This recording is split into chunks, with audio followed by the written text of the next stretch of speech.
Pelajaran terbesar gua pada saat gua baru memulai bisnis. Walaupun bisnis yang gue jalankan itu ada beberapa yang udah gagal, ada beberapa yang akhirnya nggak dilanjutin, dan salah satu yang gue lanjutin malah adalah bisnis keluarga. Tapi gue pengen cerita dulu sebelumnya, gue dari dulu itu udah seneng banget sama yang namanya bisnis dan jiwa kewirausahaan. Gue dari kecil tuh udah seneng banget yang namanya jualan. Gue suka jualan apa aja yang bisa gue jual. Gue suka banget idenya bahwa gue suatu saat bisa bikin bisnis sendiri gitu. Dan pada saat SMA gue udah pernah mencoba buat 2 bisnis yang pada akhirnya tutup, yang pada akhirnya gagal. Gue pernah buat clothing line, gue pernah buat ada semacam bisnis art gitu, tapi dua-duanya gak berhasil. Dan gue selalu bertanya-tanya, sebenarnya apa sih kunci dari membuat bisnis gitu. Dan ketika akhirnya gue mulai dewasa, gue mulai membuat bisnis gue lagi yang lain-lainnya, gue mulai menyadari ada beberapa pelajaran-pelajaran penting yang waktu itu pada saat gue memulai itu gue rasakan. Dan pelajaran ini pengen gue bagiin ke teman-teman semua yang mungkin pada saat ini lagi kepikiran pengen buat bisnis, dari dulu pengen buat bisnis, seneng jualan, tapi masih takut, tapi masih belum tahu caranya, dan masih perlu panduan untuk memulai bisnis kalian sekarang juga. So ini dia pelajaran terbesar yang gue dapatkan pada saat gue mulai ngerintis bisnis. Yang pertama, yaitu pada saat kalian mau memulai bisnis kalian, kalian harus trust yourself. Kalian harus percaya dengan diri kalian sendiri. Kenapa? Karena gue tahu banget dan gue sadar banget perasaan gimana uncertainty, gimana kita nggak percaya dengan diri kita sendiri. Karena kita belum punya suatu achievement. Karena kita belum berhasil dalam membangun bisnis, apalagi kita pernah gagal dalam membangun bisnis, kita jadinya rasanya nggak percaya dengan diri kita sendiri. Sebenarnya kita bisa nggak sih membangun bisnis yang successful? Sebenarnya kita bisa nggak sih bikin bisnis yang gede, yang sampai karyawannya banyak, yang sampai bisa membuat kita tuh merasa bangga bahwa kita sudah achieve bisnis seperti itu.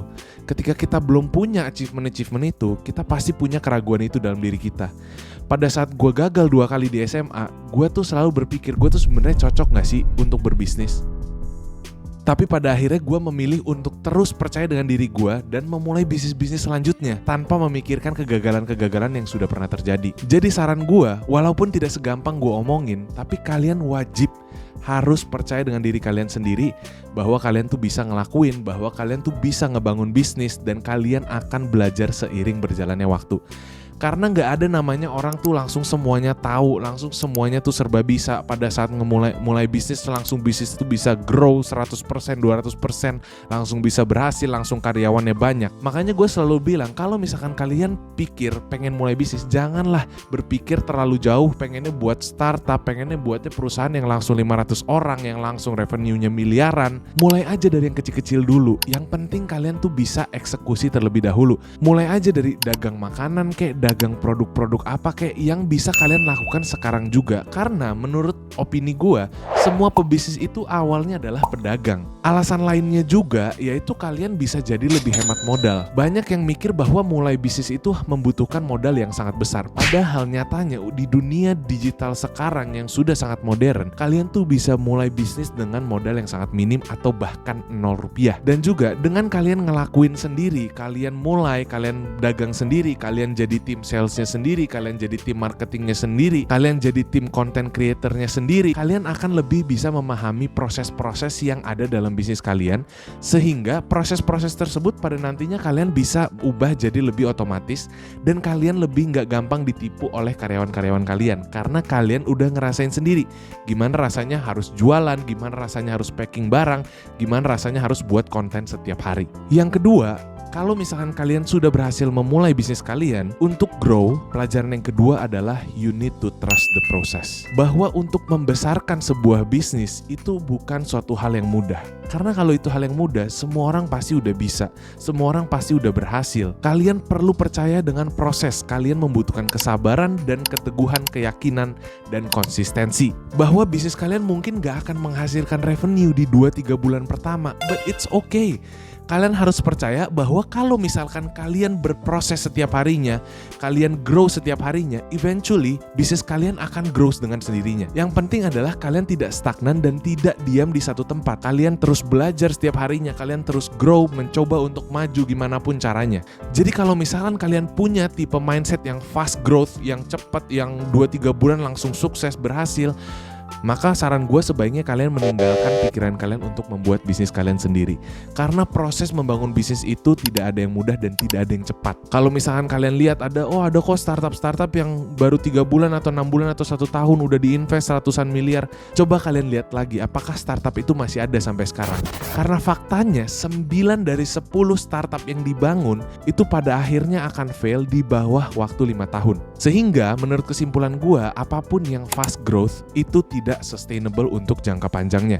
Pelajaran yang terakhir, yang ketiga, dan yang menurut gue yang paling penting untuk membuat bisnis yang sukses. Jadi kalau kalian udah mulai, kalian udah grow, dan kalian pengen bisnis ini untuk sukses, pelajaran terpenting adalah trust people. Karena pada akhirnya ketika bisnis kalian sudah mulai besar, kalian sudah mulai ekspansi, kalian gak akan bisa ngelakuin semua hal di bisnis kalian itu secara sendiri. Kalian butuh orang lain, kalian butuh karyawan kalian butuh tim kalian butuh direktur, manajer, dan lain sebagainya. Pada akhirnya kalian harus belajar gimana caranya kita harus mendelegasikan pekerjaan-pekerjaan atau tugas-tugas kita kepada orang lain. Karena nggak mungkin nih bisnisnya udah gede, masih kita ya terus yang jualan sendiri, kita lagi yang packing sendiri. Maka bisnis kalian nggak akan pernah bisa sukses. Itulah yang membedakan pedagang dengan pebisnis. Yang tadi di awal gue bilang bahwa semua pebisnis itu awalnya adalah pedagang. Menurut gue perbedaannya, pedagang itu adalah orang-orang yang menjual produk atau jasa tapi masih melakukannya secara manual atau secara sendiri. Jadi semua proses yang ada di bisnisnya itu dilakukan sendiri atau mayoritas dari proses bisnisnya itu dilakukan sendiri. Sedangkan ketika kalian sudah grow, kalian sudah mulai besar, kalian harus membuat sistem menggantikan pekerjaan-pekerjaan tersebut dengan orang lain. Maka setelah ada di tahap itu baru kalian bisa menyebut diri kalian sendiri sebagai pebisnis. Dan kenapa menurut gue trusting people itu adalah salah satu pelajaran terpenting dan menurut gue adalah salah satu pelajaran yang tersusah yang gue dapatkan. Itu karena memang untuk mempercayai orang itu kadang gak gampang. Untuk mendelegasikan itu kadang gak gampang. Karena kita sebagai business owner pastinya punya idealis sendiri. Kita pengen cara jualannya tuh kayak gimana. Kita tuh pengen cara promosinya kayak gimana. Kita pengen packingnya kayak gimana. Semua itu ada idealisme kita di dalam pikiran kita sendiri. Dan ketika orang lain melakukannya untuk kita dan gak sesuai dengan idealis kita, apa yang ada di pikiran kita akhirnya berpikir bahwa orang itu gak bisa melakukan sebaik kita, mendingan kita lakuin sendiri aja. Tapi balik lagi, kalau misalkan semuanya masih kita mau lakuin sendiri, kapan kita bisa grow lebih besar lagi? So untuk trust people, menurut gua kuncinya adalah kita harus sadar bahwa mungkin orang-orang lain gak bisa melakukan seperfect apa yang kita pikirkan dalam otak kita, dalam idealis kita. Tapi kita harus tahu bahwa mendingan kita turunin dikit ekspektasi kita, tapi pekerjaan ini bisa digantikan oleh orang lain. Dan juga menurunkan ego kita sehingga kita tidak terlalu kecewa ketika ternyata realitanya pekerjaannya tidak sebagus yang kita ekspektasikan. Karena pada akhirnya untuk membangun bisnis yang sukses, kita tetap perlu orang-orang. Gak semuanya bisa kita lakukan sendiri. So itu dia 3 pelajaran terbesar menurut gua pada saat gua memulai bisnis gua yang bisa kalian ambil dan jadikan pelajaran pada saat kalian memulai bisnis kalian. Semoga video ini bermanfaat dan jangan lupa kalau misalkan kalian suka video ini, jangan lupa di like, di share, dan juga di subscribe ke YouTube channel gue supaya gue juga bisa buat video-video bermanfaat lainnya lagi buat kalian. Thank you guys for watching and see you in the next video.